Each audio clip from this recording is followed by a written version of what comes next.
Hello friends, स्वागत है आप सभी का ऑनलाइन प्रिपेयर चैनल में। फ्रेंड्स, आज के वीडियो में हम बात करेंगे आरआरबी ग्रुप डी यानी कि रेलवे रिक्रूटमेंट बोर्ड के ग्रुप डी का ऑनलाइन फॉर्म फिलअप कैसे करें।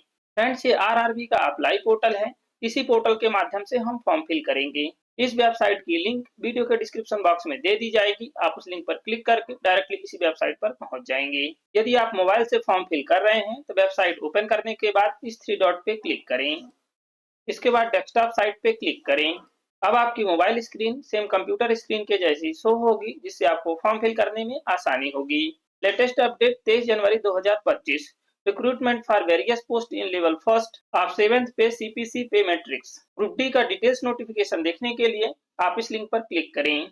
नोटिफिकेशन लिंक पर क्लिक करने के बाद इस तरीके से आपका डिटेल्स नोटिफिकेशन ओपन हो जाएगा। CEN number 08/2024। ग्रुप डी के लिए जो शॉर्ट नोटिस है वो 28/12/2024 को जारी किया गया है और इसका डिटेल नोटिस 22 जनवरी 2025 को जारी किया गया है। इसके लिए आप ऑनलाइन फॉर्म फिलअप 23 जनवरी 2025 से 22 फरवरी 2025 तक ऑनलाइन अप्लाई कर सकते हैं और एप्लीकेशन फीस पेमेंट की जो लास्ट डेट है वो 24 फरवरी 2025 है। यदि आपसे फॉर्म फिल करते वक्त कोई इनकरेक्ट इन्फॉर्मेशन फिल हो गई है तो आप उसे करेक्ट कर सकते हैं। करेक्शन करने की जो डेट है वो 25 फरवरी 2025 से 6 मार्च 2025 तक ऑनलाइन करेक्शन कर सकते हैं। आपकी जो ग्रुप डी की पोस्ट है वो लेवल 1 की है और इसका जो इनिशियल पे है वो 18,000 रुपए है और इसके लिए जो मेडिकल स्टैंडर्ड है वो आप एनेक्सर ए में देख सकते हैं। इसके लिए जो एज लिमिट है वो 18 से 36 वर्ष है और आपकी जो एज काउंट है वो 1/1/2025 से काउंट की जाएगी और ग्रुप डी के लिए जो टोटल वैकेंसी है वो 32,438 पोस्ट है। आपकी जो जोन वाइज वैकेंसी का डिस्ट्रीब्यूशन है वो एनेक्सर बी में देख सकते हैं। इसके अलावा भी आपको कैटेगरी वाइज एज रिलैक्सेशन दिया गया है। यहाँ पर आप एनेक्सर ए में मेडिकल स्टैंडर्ड को देख सकते हैं और पैरा 5.1 पर एज रिलैक्सेशन को देख सकते हैं कैटेगरी वाइज। और यहाँ पर आपको एनेक्सर फर्स्ट से डॉक्यूमेंट का फॉर्मेट दिया हुआ है, जैसे कि format of caste certificate for SC/ST candidate. इसी तरीके से आपको जो भी फॉर्मेट आवश्यकता है वो यहाँ पर सभी के फॉर्मेट दिए हुए हैं, जिन्हें आप प्रिंट करके बनवा सकते हैं। नोटिफिकेशन के पेज नंबर 15 पर एनेक्सर ए दिया हुआ है, जहां पर पोस्ट पैरामीटर्स हैं और इसके लिए क्या क्वालिफिकेशन है। यहाँ पर ग्रुप डी पोस्ट के लिए जो मिनिमम क्वालिफिकेशन है 10th क्लास पास होना चाहिए या फिर ITI पास होना चाहिए या फिर नेशनल अप्रेंटिस सर्टिफिकेट आपके पास होना चाहिए, जो कि NCVT द्वारा दिया गया है। यह आपकी न्यूनतम क्वालिफिकेशन है और एनेक्सर बी पर वैकेंसी टेबल दिया हुआ है। यहाँ पर रेलवे वाइज, पोस्ट वाइज और जोन वाइज को वैकेंसी डिफाइन किया गया है। यदि आप इस नोटिफिकेशन को डिटेल से रीड करना चाहते हैं तो इस नोटिफिकेशन की लिंक भी वीडियो के डिस्क्रिप्शन बॉक्स में दे दी जाएगी, जिसे आप फॉर्म फिल करने से पहले एक बार जरूर रीड कर लें। तो चलिए अब हम फॉर्म फिल करते हैं। यदि आपकी वैकेंसी से रिलेटेड कोई भी क्वेश्चन है तो आप FAQ में जा करके CEN 08/2024 में क्लिक करके आप यहाँ पर क्वेश्चन देख सकते हैं। यदि आप कोई फॉर्मेट डाउनलोड करना चाहते हैं तो डाउनलोड फॉर्मेट पे क्लिक करके नोटिस नंबर पे क्लिक करके आप यहाँ पर फॉर्मेट को डाउनलोड कर सकते हैं। तो चलिए अब हम अप्लाई प्रोसेस शुरू करते हैं। अप्लाई करने के लिए अप्लाई पे क्लिक करें। यदि आप पहले से ही रजिस्टर्ड हैं तो आप ऑलरेडी हैव एन अकाउंट पे क्लिक करें और लॉगिन करें। यदि आप फर्स्ट टाइम फॉर्म फिल कर रहे हैं तो क्रिएट एन अकाउंट पे क्लिक करें। जिन कैंडिडेट ने 2024 में आरआरबी द्वारा जारी CEN के लिए पहले से ही रजिस्ट्रेशन कर लिया है, उन्हें दोबारा से पंजीकरण करने की आवश्यकता नहीं है, यानी कि रजिस्ट्रेशन करने की आवश्यकता नहीं है। उन्हें उसी यूजर नेम और पासवर्ड के द्वारा लॉगिन करना है। आरआरबी द्वारा 2024 में जारी नोटिफिकेशन जैसे कि ALP, RPF, NTPC, JEE आदि। ओके पे क्लिक करें। अब यहाँ पर आपको अकाउंट क्रिएट करने के लिए सभी डिटेल्स को फिल करना है। कंट्री ऑफ नेशनलिटी सिलेक्ट करें, इंडिया सिलेक्ट करें। अब यहाँ पर आपको जो पर्सनल इंफॉर्मेशन फिल करना है वो 10th क्लास की मार्कशीट के अकॉर्डिंग फिल करना है। यहाँ पर आप अपना फुल नेम इंटर करें। रीटाइप फुल नेम, अगेन आप अपना फुल नेम इंटर करें। क्या आपका नेम चेंज हुआ है? यदि आपका नेम चेंज हुआ है तो आप यहाँ पर एस पे क्लिक करें। यदि आपका नेम चेंज हुआ है तो ऑनलाइन आवेदन जमा करने से पहले आपके नाम परिवर्तन का गजेटेड नोटिफिकेशन या फिर रिलेवेंट लीगल डॉक्यूमेंट होना चाहिए। डॉक्यूमेंट वेरिफिकेशन के समय आपको प्रस्तुत करना होगा। आई अंडरस्टैंड, आई एग्री पे क्लिक करें। इसके बाद यहाँ पर न्यू चेंज नेम इंटर करें और न्यू चेंज नेम को दोबारा से इंटर करें। यदि आपका नेम चेंज नहीं हुआ है तो आप नो पे क्लिक करें। अब यहाँ पर आपको डेट ऑफ बर्थ सेलेक्ट करना है। सबसे पहले बर्थ ईयर सेलेक्ट करें, ईयर पे क्लिक करें। अब यहाँ पर आपका जो भी बर्थ ईयर है उसे सिलेक्ट करें। यदि आप बर्थ ईयर को आगे या पीछे करना चाहते हैं तो आप क्लिक करके आगे या पीछे कर सकते हैं। करेक्ट बर्थ ईयर सिलेक्ट करें। बर्थ मंथ सिलेक्ट करें। सिलेक्ट करने के लिए मंथ पे क्लिक करें। इसके बाद यहाँ पर आप बर्थ मंथ को सिलेक्ट करें, देन बर्थडे सिलेक्ट करें। यहाँ पर आपकी डेट ऑफ बर्थ शो होगी और यहाँ पर again date of birth enter करें सेम फॉर्मेट में। इसके बाद जेंडर सिलेक्ट करें, अगेन जेंडर सिलेक्ट करें। इसके बाद फादर का फुल नेम एंटर करें। यहाँ पर हमने जो भी डिटेल्स फिल किया है वो सिंपल के तौर पर है, आप अपनी पर्सनल डिटेल्स को फिल करें। फादर का फुल नेम दोबारा से एंटर करें, मदर का फुल नेम एंटर करें, अगेन मदर का फुल नेम एंटर करें। अब यहाँ पर आपको कॉन्टैक्ट डिटेल्स फिल करना है, ईमेल एड्रेस एंटर करें। ईमेल एड्रेस एंटर करने के बाद जनरेट ईमेल ओटीपी पे क्लिक करें। जनरेट ओटीपी पे क्लिक करने के बाद आपके ईमेल आईडी पे ओटीपी प्राप्त होगा, उस ओटीपी को यहाँ पर एंटर करना है। इसके बाद मोबाइल नंबर एंटर करें। मोबाइल नंबर एंटर करने के बाद जनरेट मोबाइल ओटीपी पे क्लिक करें। जनरेट मोबाइल ओटीपी पे क्लिक करने के बाद आपके मोबाइल नंबर पे ओटीपी प्राप्त होगा, उस ओटीपी को यहाँ पर एंटर करें और वेरीफाई करें। अब यहाँ पर आपको आधार वेरिफिकेशन करना है। यहाँ पर आप अपना आधार नंबर एंटर करें या फिर वर्चुअल आईडी एंटर करें। अब आप आधार डिक्लेरेशन चेकबॉक्स को टिक करें। इसके बाद जनरेट आधार ओटीपी पे क्लिक करें। जनरेट आधार ओटीपी पे क्लिक करने के बाद आपके आधार से रजिस्टर्ड मोबाइल नंबर पे ओटीपी प्राप्त होगा, उस ओटीपी को यहाँ पर एंटर करें। आधार ओटीपी एंटर करने के बाद वेरीफाई पे क्लिक करें। वेरीफाई पे क्लिक करने के बाद आपका आधार डाटा वेरीफाई होने के बाद शो होगा। यदि आपके पास आधार कार्ड नहीं है तो I do not have Aadhaar card पे क्लिक करें। आरआरबी का फॉर्म फिल करने के लिए आपके पास आधार होना आवश्यक है। यदि आपके पास आधार नहीं है तो आप फॉर्म फिल नहीं कर सकते हैं। अब आपको पासवर्ड क्रिएट करना है। आपकी जो पासवर्ड की लेंथ है वो 8 से 15 कैरेक्टर के बीच होना चाहिए और साथ ही आपके पासवर्ड में एक कैपिटल लेटर, एक स्मॉल लेटर, एक स्पेशल कैरेक्टर और एक नंबर होना चाहिए। यहाँ पर हम नोटपैड पे पासवर्ड को सिंपल के तौर पर एंटर करके दिखा दे रहे हैं। यहाँ पर हमने सिंपल के तौर पर पासवर्ड को एंटर किया है, आप अपने अकॉर्डिंग पासवर्ड को क्रिएट करें। यहाँ पर आपको पासवर्ड वही एंटर करना है जो आप याद रख सकें। इसके बाद आपको सेम पासवर्ड कंफर्म पासवर्ड में एंटर करना है। सभी डिटेल्स फिल करने के बाद I am not a robot पे क्लिक करें। इसके बाद preview and create an account पे क्लिक करें। अब यहाँ पर आपकी रजिस्ट्रेशन डिटेल्स प्रीव्यू हो रही हैं, जिसे आपको चेक कर लेना है। यदि आप एडिट करना चाहते हैं तो एडिट पे क्लिक करके एडिट कर सकते हैं। यदि आपकी सभी डिटेल्स करेक्ट है तो आप इस डिक्लेरेशन चेकबॉक्स को टिक करें और क्रिएट एन अकाउंट पे क्लिक करें। यहाँ पर आपको सभी डिटेल्स करेक्ट ही फिल करना है। अकाउंट क्रिएट करने के बाद आप उसे एडिट नहीं कर सकते हैं। प्रोसीड पे क्लिक करें। User create successfully. आपका अकाउंट सक्सेसफुल क्रिएट हो चुका है। अब आपको साइन इन करना है, यानी लॉग इन करना है। यदि आप पहले से ही रजिस्टर्ड हैं तो ऑलरेडी हैव एन अकाउंट पे क्लिक करने के बाद यही लॉगिन पेज पे आप पहुंच जाएंगे। इसके बाद अब यहाँ पर आपको साइन इन करना है। साइन इन करने के लिए यहाँ पर आपको मोबाइल नंबर या फिर ईमेल एड्रेस इंटर करना है जो आपने रजिस्ट्रेशन करते वक्त फिल किया है। इसके बाद यहाँ पर आपको पासवर्ड इंटर करना है जो आपने रजिस्ट्रेशन करते वक्त क्रिएट किया है। दोनों ही डिटेल्स फिल करने के बाद I am not a robot पे क्लिक करें। इसके बाद लॉग इन करें। यदि आपको पासवर्ड भूल गया है तो आप फॉरगॉट पासवर्ड पे क्लिक करें। यहाँ पर आपको मोबाइल नंबर या ईमेल एड्रेस इंटर करना है। इसके बाद यहाँ पर डेट ऑफ बर्थ सिलेक्ट करना है और यहाँ पर आई एम नॉट अ रोबोट पे क्लिक करें और प्रोसीड पे क्लिक करें। आपका फॉरगेट किया हुआ पासवर्ड आपकी ईमेल आईडी और मोबाइल नंबर पे रिसीव हो जाएगा। इसके बाद आप लॉग इन करें। साइन इन करने के बाद इस तरीके से आपका डैशबोर्ड पेज ओपन हो जाएगा। अब यहाँ पर जनरल इंस्ट्रक्शन दिए हुए हैं, इन्हें आपको रीड कर लेना है। रीड करने के बाद ऑनलाइन एप्लीकेशन पे क्लिक करें। ऑनलाइन एप्लीकेशन पे क्लिक करने के बाद अब यहाँ पर आरआरबी की जो भी वैकेंसी ऑनगोइंग है वो यहाँ पर सभी वैकेंसी शो होंगी। ये आरआरबी ग्रुप डी की है और ये मिनिस्ट्री एंड आइसोलेटेड की है। यदि आप ग्रुप डी का नोटिफिकेशन यहाँ से भी देखना चाहते हैं तो आप CER नंबर 01/2024 पे क्लिक करके देख सकते हैं। और यदि आप इंपॉर्टेंट इंस्ट्रक्शन को रीड करना चाहते हैं तो आप इस लिंक पर क्लिक करके इंपॉर्टेंट इंस्ट्रक्शन रीड कर सकते हैं। फॉर्म फिल करने के लिए सबसे पहले आपको आरआरबी सिलेक्ट करना है। आप जिस भी आरआरबी से फॉर्म फिल करना चाहते हैं उसे यहाँ से सिलेक्ट करें। आरआरबी सिलेक्ट करने से पहले आपको नोटिफिकेशन को जरूर रीड कर लेना है, जिसे कि WCR जबलपुर की जो वैकेंसी है वो आरआरबी भोपाल के अंतर्गत आती है। तो आपको आरआरबी जो है वो ध्यानपूर्वक सिलेक्ट करना है, इसलिए सबसे पहले आपको नोटिफिकेशन को रीड करना है। यह आरआरबी और आरआरसी की डिटेल्स वीडियो के डिस्क्रिप्शन बॉक्स में भी दे दी जाएगी या फिर ऑनलाइन प्रिपेयर टेलीग्राम चैनल पे भी देख सकते हैं। यदि आप आरआरबी और आरआरसी को देखना चाहते हैं तो आपको नोटिफिकेशन पे जाना होगा। जैसे कि यहाँ पर आप देख सकते हैं कि वेस्टर्न रेलवे मुंबई, किंतु आपको जो आरआरसी सिलेक्ट करना है वो आप पेज नंबर 32 पर देख सकते हैं। यहाँ पर दिया हुआ है आरआरबी अहमदाबाद वेस्टर्न रीजन। यदि आप वेस्टर्न रीजन मुंबई से फॉर्म फिल करना चाहते हैं तो आपको अहमदाबाद आरआरबी सिलेक्ट करना होगा।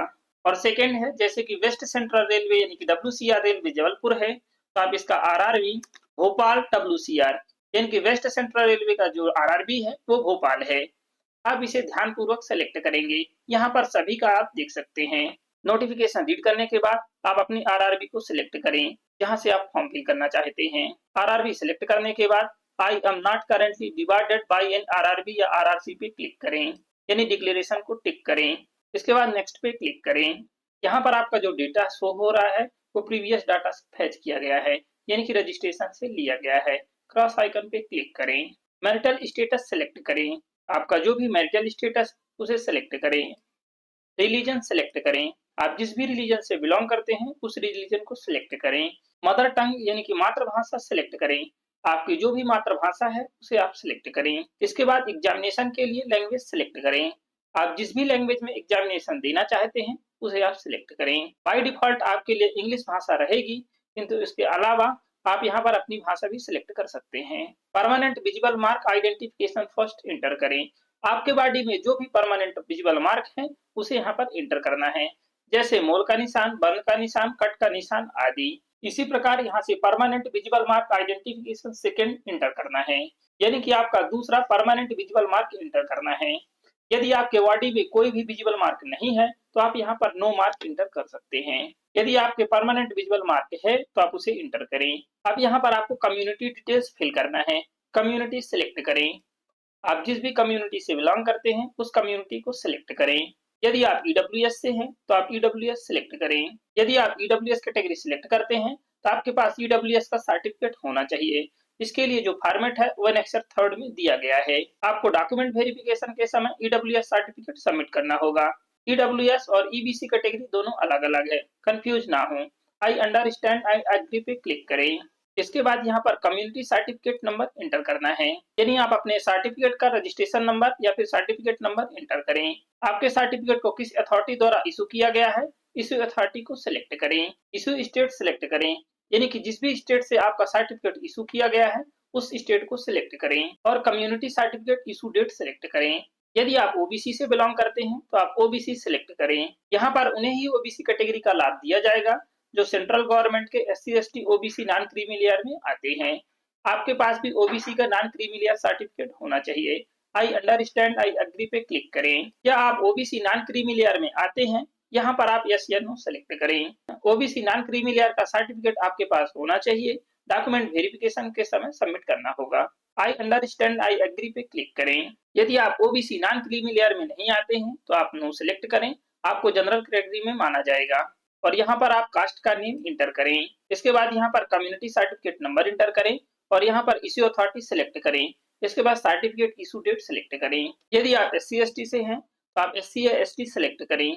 यदि आप SC ST कैटेगरी से बिलोंग करते हैं तो आपके पास भी सेंट्रल गवर्नमेंट के फॉर्मेट में SC ST का सर्टिफिकेट होना चाहिए। आई अंडरस्टैंड, आई एग्री पे क्लिक करें। अब यहाँ पर आपको जाति का नेम इंटर करना है। इसके बाद यहाँ पर सर्टिफिकेट नंबर और यहाँ पर इश्यू अथॉरिटी सिलेक्ट करें। इसके बाद यहाँ पर इशू डेट सिलेक्ट करें। क्या आप एग्जाम के लिए फ्री रेल ट्रेवल पास चाहते हैं तो आप यहाँ पर S सिलेक्ट करें। यदि नहीं चाहते हैं तो नो सिलेक्ट करें। इसके बाद आपको अपने एड्रेस के according nearest railway station select करना है और यहाँ पर वैलिड कास्ट सर्टिफिकेट आपको अपलोड करना है। कास्ट सर्टिफिकेट का जो फाइल फॉर्मेट है वो PDF में होना चाहिए और इसका जो फाइल साइज है वो 500 KB से कम होना चाहिए। डॉक्यूमेंट अपलोड करने के लिए अपलोड डॉक्यूमेंट पे क्लिक करें, ब्राउज पे क्लिक करें, डॉक्यूमेंट सिलेक्ट करें, ओपन पे क्लिक करें। आपका डॉक्यूमेंट अपलोड हो जाएगा। आप अपने अकॉर्डिंग जिस भी कैटेगरी से बिलोंग करते हैं आप अपनी कैटेगरी को सिलेक्ट करें। अब यहाँ पर आप पोस्टल एड्रेस डिटेल्स फिल करें, यानी कि आपका अपना प्रेजेंट एड्रेस और परमानेंट एड्रेस फिल करें। प्रेजेंट एड्रेस का स्टेट सिलेक्ट करें। आप जिस भी स्टेट पे वर्तमान निवासरत है उस स्टेट को सिलेक्ट करें। डिस्ट्रिक्ट सिलेक्ट करें। एड्रेस इंटर करें। आपका जो भी फुल एड्रेस है उसे यहाँ पर इंटर करें। प्रेजेंट नियरेस्ट सिटी या मेजर टाउन इंटर करें और यहाँ पर पिन कोड नंबर इंटर करें। प्रेजेंट एड्रेस फिल करने के बाद अब आपको परमानेंट एड्रेस फिल करना है। यदि आपका प्रेजेंट एड्रेस और परमानेंट एड्रेस सेम है तो आप इस चेकबॉक्स को टिक करें। यदि अलग अलग है तो आप परमानेंट एड्रेस भी फिल करें। सभी डिटेल्स फिल करने के बाद सेव पे क्लिक करें। डिटेल्स सेव करने के बाद नेक्स्ट पे क्लिक करें। आपकी पर्सनल डिटेल्स सेव हो चुकी है। अब आपको अदर डिटेल्स को फिल करना है। एक्स सर्विसमैन डिटेल्स फिल करें।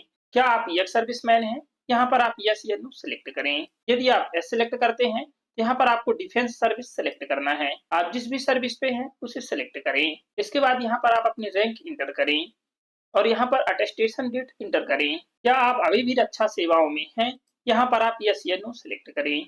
यदि आप यस सेलेक्ट करते हैं, यहाँ पर टेंटेटिव या एक्सपेक्टेड डिस्चार्ज डेट सेलेक्ट करें। यदि अभी आप डिफेंस सर्विस में नहीं है तो आप नो सेलेक्ट करें। इसके बाद यहाँ पर आपको डिस्चार्ज डेट सेलेक्ट करना है और यहाँ पर डिस्चार्ज का रीजन भी सिलेक्ट करना है। इसके बाद यहाँ पर डिस्चार्ज सर्टिफिकेट नंबर, या आपने ईएक्स सर्विसमैन के रूप में री एम्प्लॉयमेंट ले लिया है, यहाँ पर आपको यस या नो सेलेक्ट करना है। यदि आप यस सेलेक्ट करते हैं, यहाँ पर आपको करंट डिपार्टमेंट या ऑर्गेनाइजेशन नेम इंटर करना है।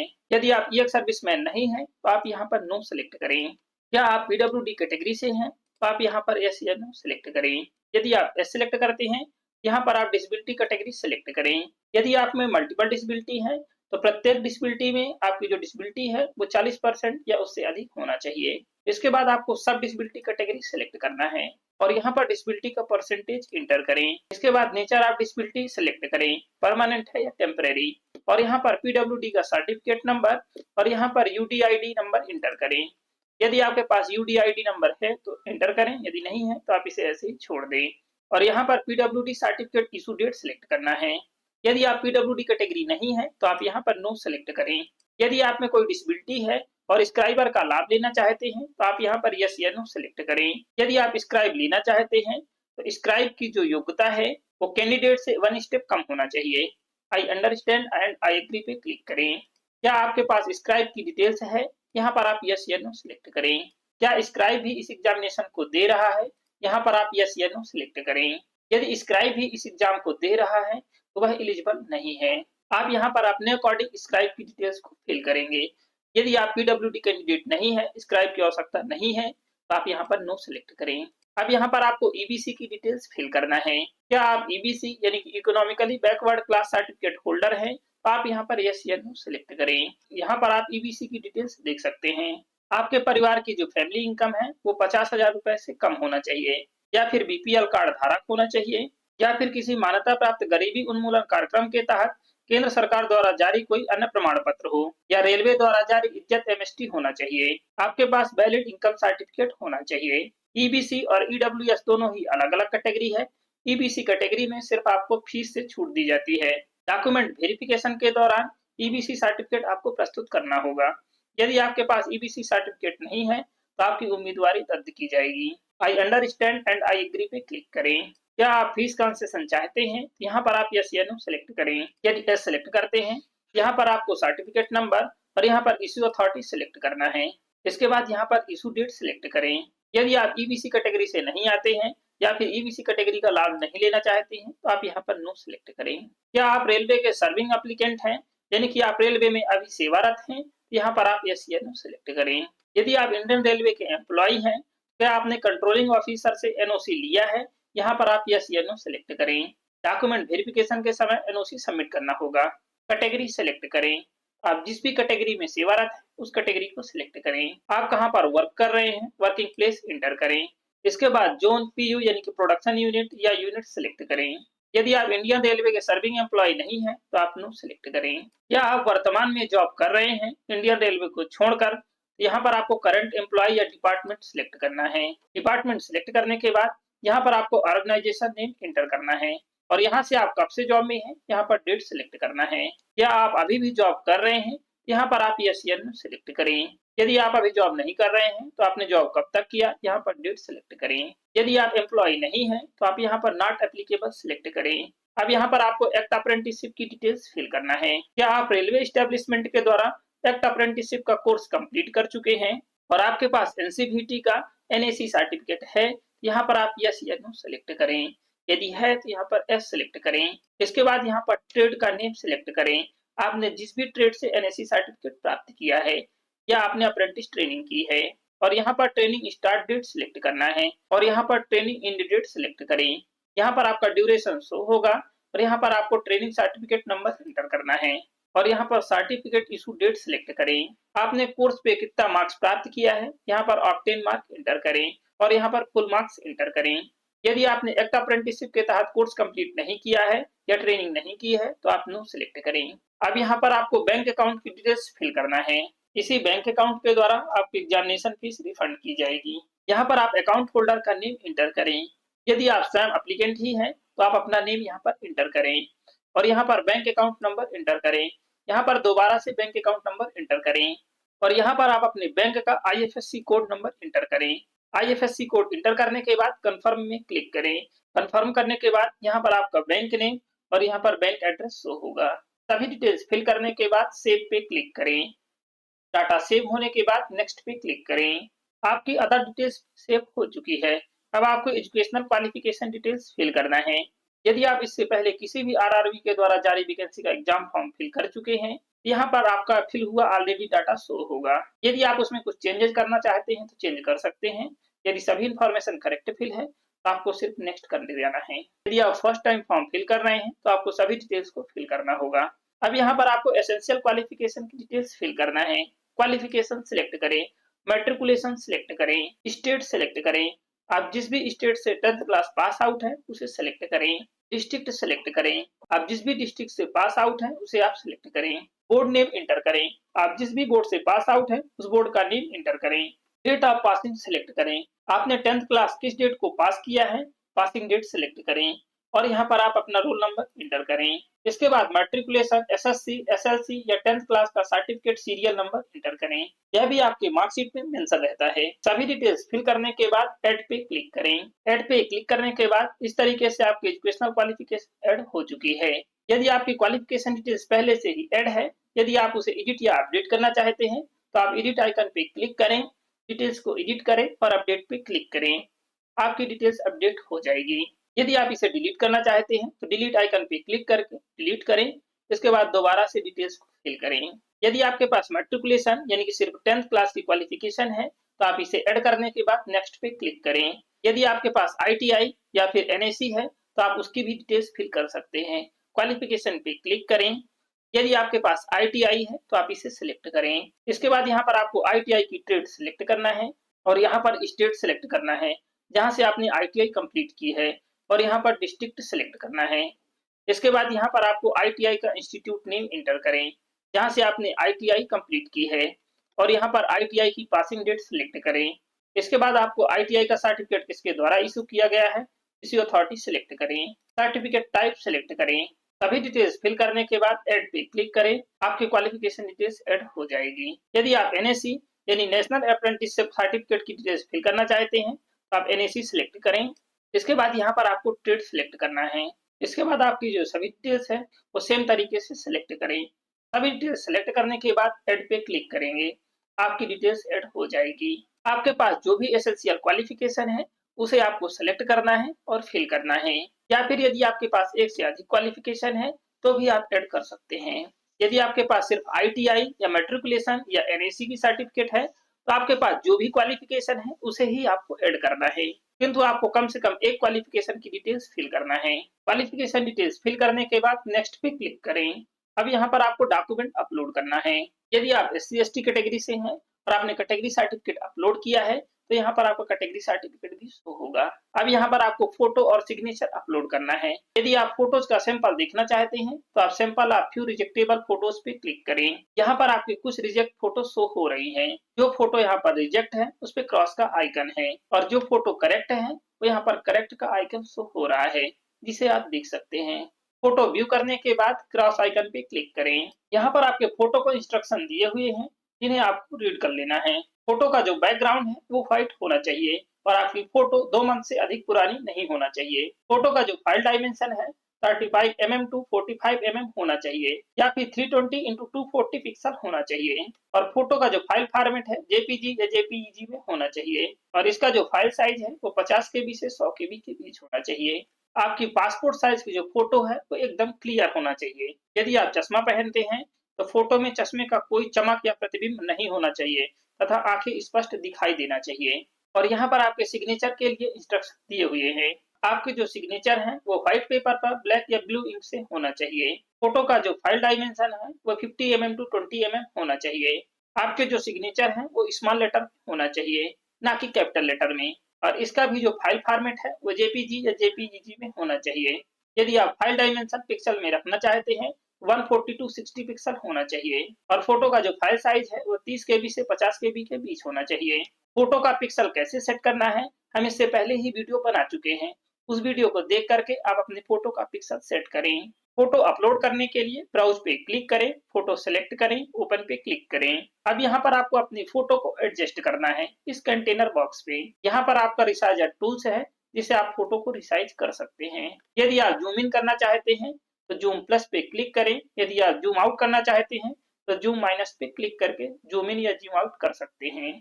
जैसे ही आपकी फोटो करेक्ट फ्रेम में शो हो, राइट आइकन पे क्लिक करें। राइट पे क्लिक करने के बाद आपकी फोटो अपलोड होके शो होगी। यदि आपकी फोटो का बैकग्राउंड व्हाइट नहीं है तो आपकी फोटो एक्सेप्ट नहीं होगी। अब यहाँ पर आपको सेम तरीके से सिग्नेचर भी अपलोड करना है। सिग्नेचर अपलोड करने के लिए ब्राउज पे क्लिक करें, सिग्नेचर सेलेक्ट करें, ओपन पे क्लिक करें। इस तरीके से आपका सिग्नेचर शो हो रहा है। यदि आप जूम इन या जूम आउट करना चाहते हैं तो आप क्लिक करके कर सकते हैं। इसके बाद आपको अपने सिग्नेचर को इस कंटेनर बॉक्स के अंदर एडजस्ट करना है। आप अपने तरीके से इसे एडजस्ट कर लें। एडजस्ट करने के बाद राइट पे क्लिक करें। आपका सिग्नेचर अपलोड होकर शो होगा। यदि आप अपलोड की हुई फोटो या सिग्नेचर को चेंज करना चाहते हैं तो सेम तरीके से आप इसे चेंज भी कर सकते हैं। ब्राउज पे क्लिक करें और सेम इंस्ट्रक्शन को फॉलो करें और चेंज करें। यदि आपके फोटो और सिग्नेचर करेक्ट अपलोड है तो आप सेव पे क्लिक करें। सेव करने के बाद नेक्स्ट पे क्लिक करें। अब आपको पोस्ट प्रेफरेंस सिलेक्ट करना है। यहाँ पर आपने जो भी आरआरबी सिलेक्ट किया है उस आरआरबी के अकॉर्डिंग यहाँ पर पोस्ट शो होगी। अब यहाँ से आप पोस्ट को सिलेक्ट करें। यहाँ से आप जिस भी पोस्ट को पहले सिलेक्ट करना चाहते हैं उसे आप सीरियल वाइज सिलेक्ट करते जाएं। आप यहाँ पर सभी पोस्ट को सिलेक्ट करें। आप जिस भी पोस्ट को सबसे पहले सिलेक्ट करना चाहते हैं उस पोस्ट के सामने प्लस आइकन पे क्लिक करें। यहाँ पर आपकी पोस्ट ऐड हो चुकी है। इसी तरीके से अब आप जिस भी पोस्ट को सेकंड प्रेफरेंस देना चाहते हैं उसे सेलेक्ट करें। इसी तरीके से अब आप जिस भी पोस्ट को थर्ड प्रेफरेंस देना चाहते हैं उसे आप सिलेक्ट करें। आप अपने अकॉर्डिंग सभी पोस्ट को सिलेक्ट करें। यदि आपकी कोई भी पोस्ट रॉन्ग सेलेक्ट हो गई है तो आप क्रॉस आइकन पे क्लिक करके उसे रिमूव कर सकते हैं। यदि आपको पोस्ट दोबारा से सिलेक्ट करना है तो आप क्रॉस आइकन पे क्लिक करके डिलीट कर दें। इसके बाद यहाँ से आप प्लस आइकन पे क्लिक करके पुनः जोड़ सकते हैं। पोस्ट प्रेफरेंस सिलेक्ट करने के बाद इस डिक्लेरेशन चेकबॉक्स को टिक करें। अब यहाँ पर आपने जो भी डिटेल्स करेक्ट फिल किया है वो सभी करेक्ट हैं। इस डिक्लेरेशन चेकबॉक्स को टिक करना है और यहाँ पर आपको अपना प्लेस एंटर करना है जहाँ से आप फॉर्म फिल कर रहे हैं। सभी डिटेल्स फिल करने के बाद सेव पे क्लिक करें। डिटेल्स सेव करने के बाद प्रीव्यू एप्लीकेशन पे क्लिक करें। अब आपके एप्लीकेशन फॉर्म का प्रीव्यू पेज ओपन हो चुका है जिसे आपको रीड कर लेना है। यदि आपकी कोई भी डिटेल्स रॉन्ग फिल हो गई है तो आप एडिट पे क्लिक करके आप अपनी डिटेल्स को करेक्ट कर सकते हैं। यदि आपकी सभी डिटेल्स करेक्ट फिल है तो आप डिक्लेरेशन चेकबॉक्स को टिक करें और सबमिट पे क्लिक करें। यदि आप इस फॉर्म को एक बार सबमिट कर देते हैं तो आप कोई भी डिटेल्स को करेक्ट नहीं कर सकते हैं, यानी कि एडिट नहीं कर सकते हैं।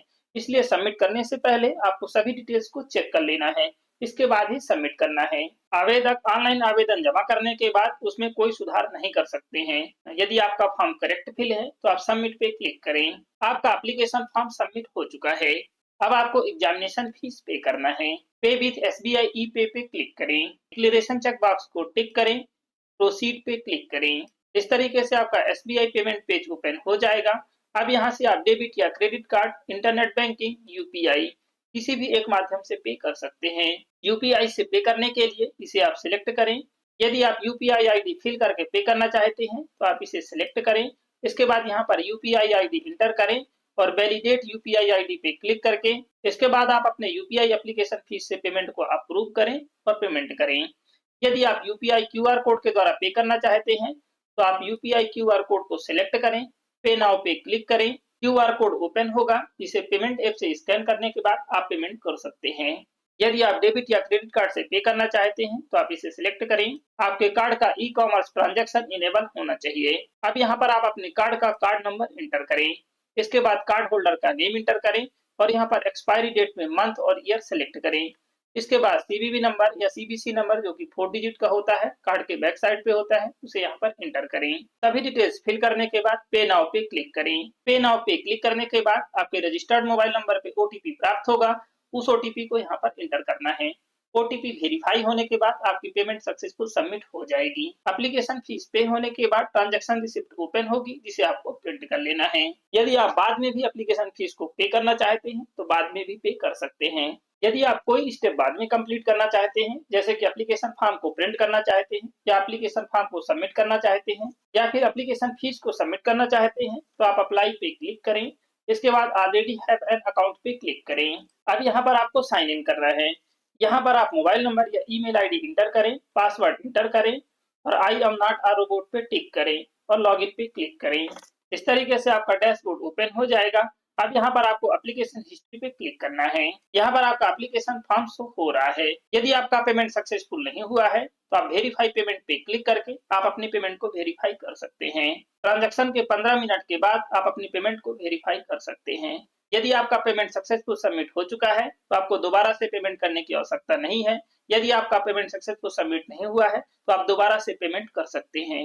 पेमेंट वेरीफाई करने के बाद पेमेंट नाउ का ऑप्शन इनेबल हो जाएगा, जिस पे क्लिक करके आप बाद में भी पेमेंट कर सकते हैं। जैसे ही आपका सक्सेसफुल पेमेंट सबमिट हो जाएगा, व्यू एप्लीकेशन पे क्लिक करके आप अपने एप्लीकेशन फॉर्म को प्रिंट कर लें। सभी प्रोसेस कंप्लीट करने के बाद प्रोफाइल आइकन पे क्लिक करें और लॉग आउट पे क्लिक करके लॉग आउट कर दें। इस तरीके से आपका एप्लीकेशन फॉर्म फिल हो चुका है। आई होप ये इन्फॉर्मेशन आपके लिए हेल्पफुल होगी। यदि ये इन्फॉर्मेशन आपके लिए हेल्पफुल है तो प्लीज वीडियो को लाइक और शेयर जरूर करें।